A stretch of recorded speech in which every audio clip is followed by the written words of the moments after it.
राजस्थान के 84 विधानसभा क्षेत्र जो सीमलवाड़ा कस्बे से शुरू होती है, न केवल अपने खूबसूरत प्राकृतिक दृश्यों के लिए जानी जाती है बल्कि इसके राजनीतिक इतिहास और सामाजिक परंपराओं के लिए भी।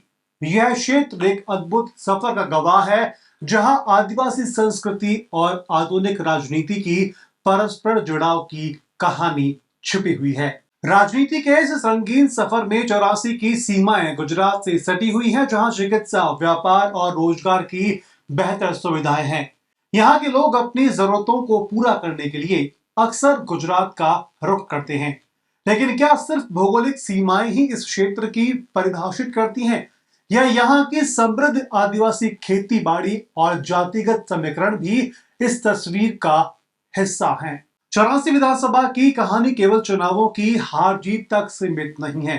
यह एक संघर्ष की गाथा है, जिसमें हर चुनाव में राजनीतिक दलों की चालें और जातिगत समीकरणों की जटिलताएं शामिल हैं। 84 विधानसभा का मुख्यालय सीमलवाड़ा कस्बा है, जो कि डूंगरपुर जिले की झौंतरी और चिखली पंचायत समिति के अंतर्गत आता है।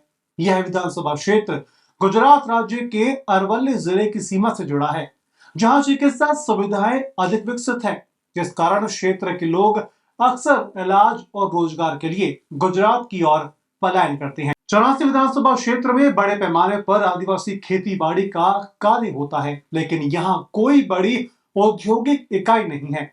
इससे क्षेत्र की आर्थिक गतिविधियों का दायरा सीमित रहता है। विधानसभा में लगभग 2.25 लाख मतदाता हैं, जिसमें 65% आदिवासी, 15% ओबीसी और 20% अल्पसंख्यक, सामान्य और अनुसूचित जातियों के लोग यहां पर शामिल हैं। 84 विधानसभा का राजनीतिक इतिहास समृद्ध रहा है। 1967 से लेकर अब तक कांग्रेस और भाजपा ने इस क्षेत्र में अपनी उपस्थिति दर्ज करवाई है। यहां तक कि कांग्रेस के शंकरलाल आहादी को 6 बार टिकट दिया गया, लेकिन वह कभी मंत्री नहीं बन पाए।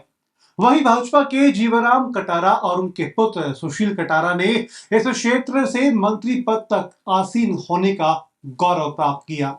गुजरात की सीमा से निकटता के कारण 84 विधानसभा क्षेत्र के लोगों में गुजराती संस्कृति की झलक खास तौर पर दिखने को मिलती है। व्यापार, चिकित्सा और रोजगार के लिए स्थानीय लोग गुजरात पर निर्भर हैं।